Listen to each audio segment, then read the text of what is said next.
Celui qui ne prend pas sa croix et ne me suit pas n'est pas digne de moi. Celui qui aura conservé sa vie la perdra, et celui qui aura perdu sa vie à cause de moi la retrouvera. Matthieu 10, 38, 39. C'est à l'occasion du départ des 12 disciples qu'il envoie vers les brebis perdues de la maison d'Israël que le Seigneur fait retentir l'appel à porter la croix. Il avertit ses messagers des tribulations qui les attendent. Les ennemis d'un homme seront les membres même de sa famille dès que les droits du Christ s'opposeront à la volonté des siens. L'heure viendra que les difficultés surgiront et qu'il faudra faire un choix entre ce que Dieu demande et ce que veulent les parents, peut-être un père, une mère. L'épée est là, qui va faire son œuvre de séparation. Obéissant à l'appel, le disciple prendra la croix et suivra le Seigneur jusqu'au crucifixion. Même si la décision prise élève une barrière entre lui et les siens en provoquant la discorde et la mésintelligence.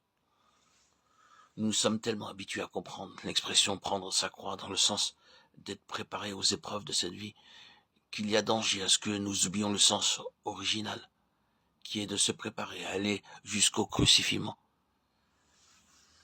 Telle fut la part du Seigneur. Lui qui a ordonné d'honorer père et mère dut prononcer un jour ces paroles sévères, qui est ma mère et qui sont mes frères. Alors que ceux, si croyant qu'il tombait en défaillance, le faisaient appeler, ne comprenaient point que les affaires de son père devaient avoir le pas sur toute autre chose. Placer Christ avant la famille, avant les droits familiaux, divise. Et ces divisions entraînent une souffrance intime, profonde, qui est bien comme une épée transperçant l'âme.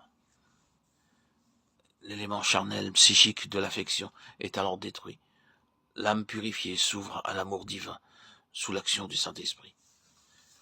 Et ceux qu'elle aime, elle ne les aime plus pour elle-même, ni pour eux-mêmes, mais pour Dieu et en Dieu. La vie inférieure a fait place à une autre vie, d'ordre supérieur. L'âme, avec sa personnalité, sa capacité, subsiste.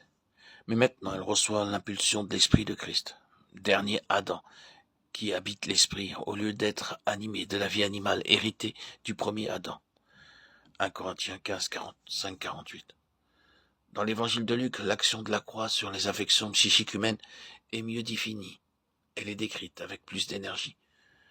C'est le mot « haïr » qui est employé. Le Seigneur dit « Si quelqu'un veut venir après moi et ne hait pas son père, sa mère, sa femme, ses enfants, ses frères et sœurs, et même sa propre vie, il ne peut être mon disciple. » Luc 14, 26.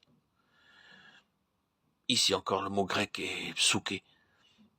Il s'agit donc de la vie psychique. Dans le passage de l'évangile de Matthieu, il est surtout question de choix, de préférence, de première place. Le Seigneur fait appel à la volonté.